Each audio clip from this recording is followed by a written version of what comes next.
Assalamualaikum and salam sejahtera to lecturer and all my friends. So I'm Sahidi from Confined Space group. I will be presenting to you about table of contents and introduction of Confined Space.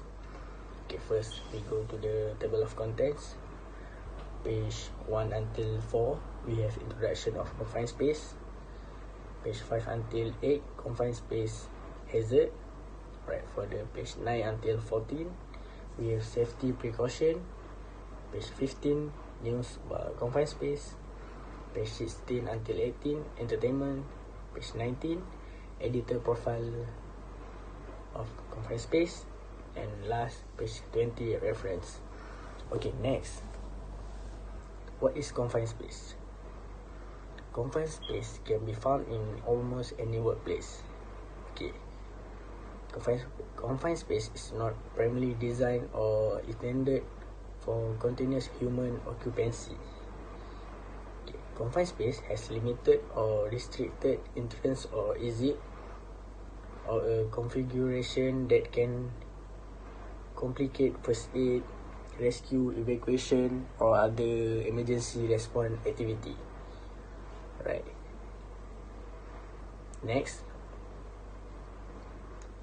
confined space must be compiled with building, operation and work of engineering construction. Okay, this regulation can be found in Factories and Manufacturing Act 1967 and Act 149 ACT. Alright, that's all for table of content and introduction of confined space. Thank you.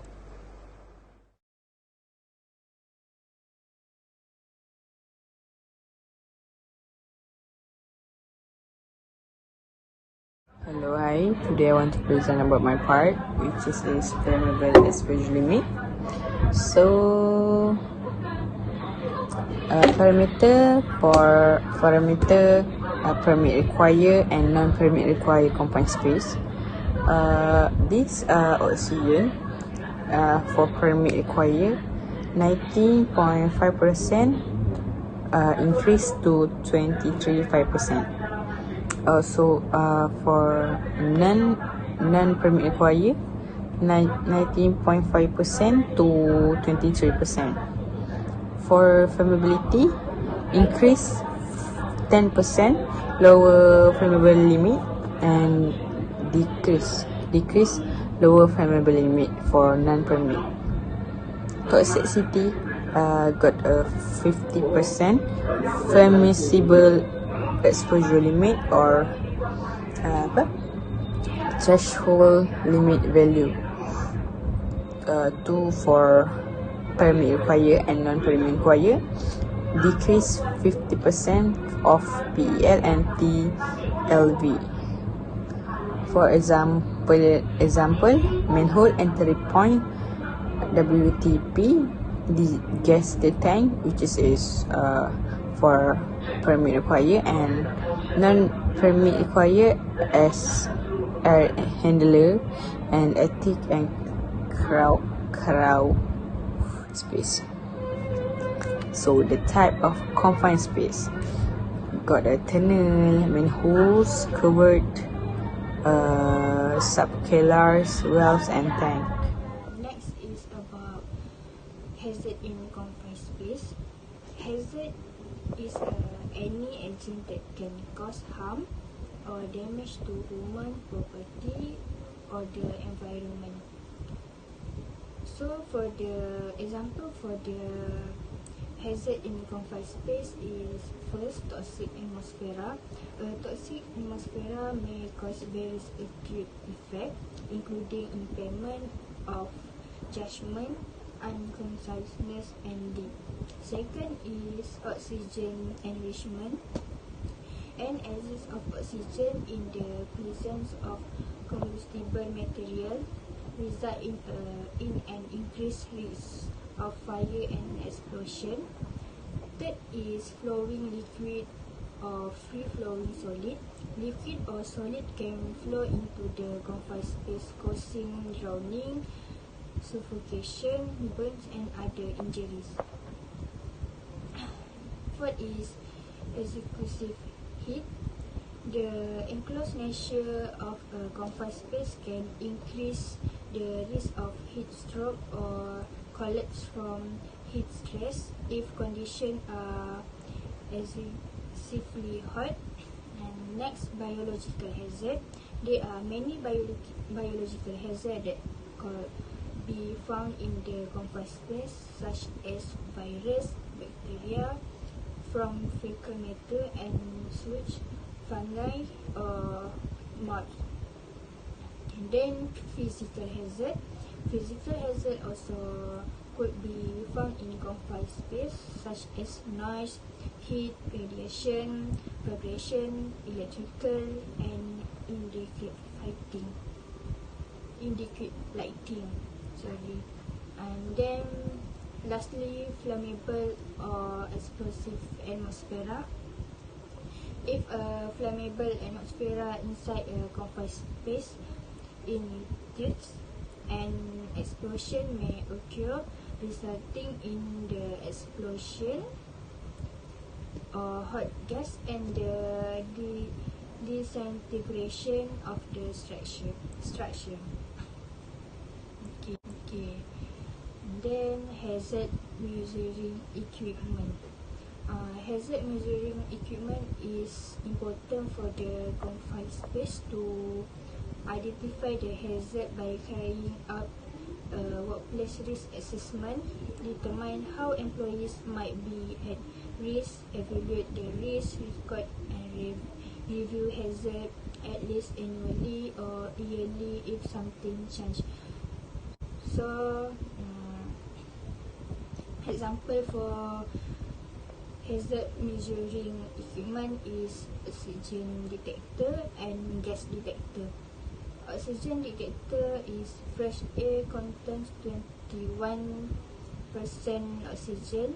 Lower concentration can cause unconsciousness and may even become life-threatening.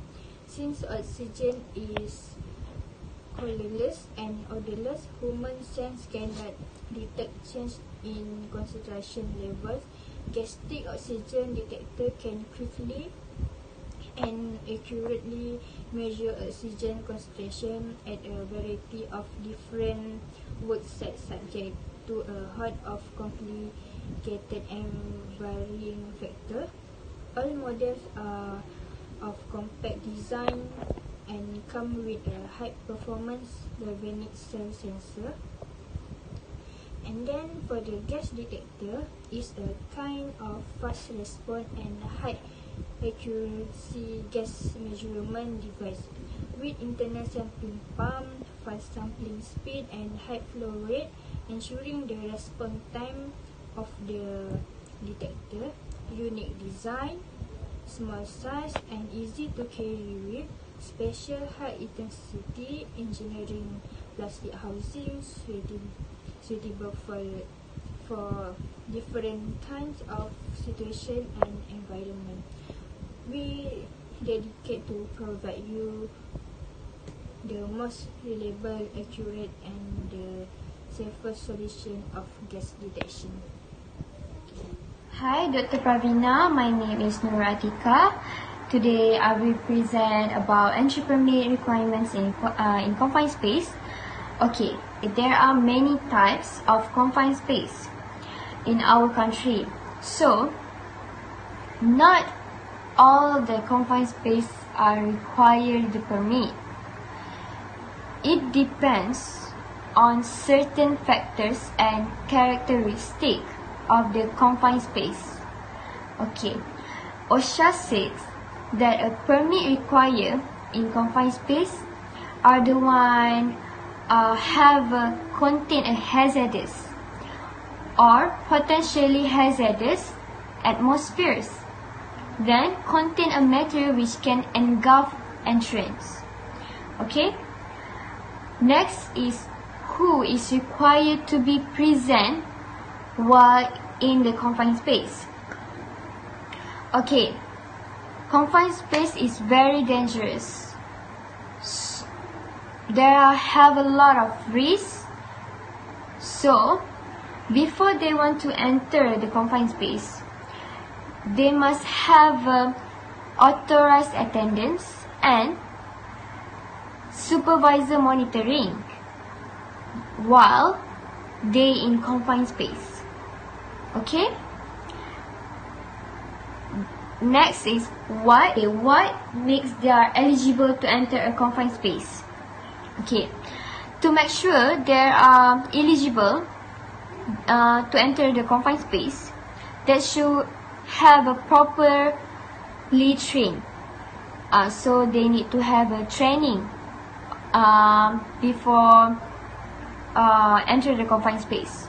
So they must know how to use all equipment related to confined space. Then they need to know how to read the signs and symptoms of exposure to hazardous atmosphere.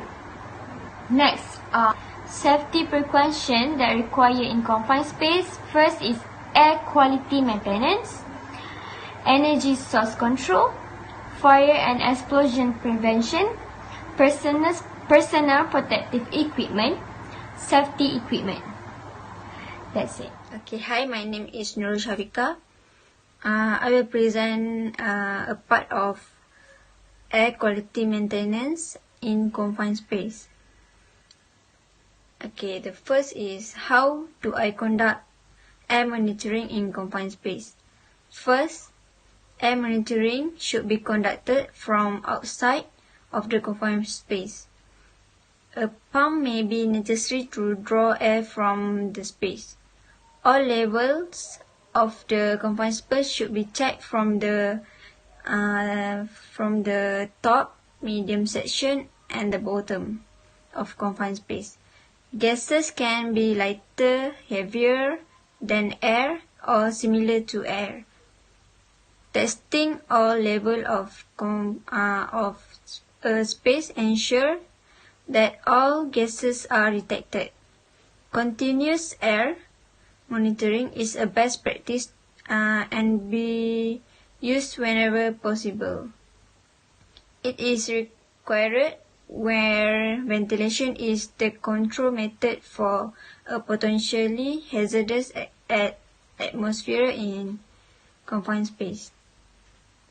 Okay, next is fire and explosion prevention in confined space that can lead to fires and explosion, such as poor ventilation, unsuitable equipment, unsuitable radiation and heat, and use of flammable material.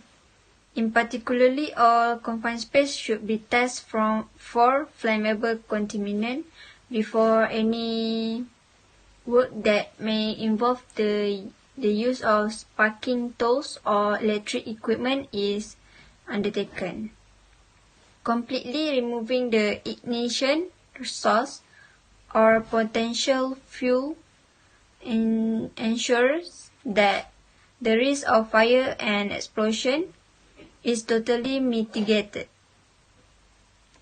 However, rather than simply providing workers with gas testing equipment, it is also vital that employers provide comprehensive training on the proper use and maintenance of this device. Incorrect use could lead to a misreading, which may result in an easily preventable accident occurring. Okay, for the energy source control in confined space, all potentially hazardous energy source such as electric, mechanical, hydraulic, pneumatic, chemical, or thermal must be de-energized or isolated and locked out prior to entry to the confined space so that equipment cannot be turned on accidentally. If lockout is not possible, the hazardous energy must be controlled in a way that eliminates or minimize workers' exposure to the hazard before workers are allowed to enter the confined space.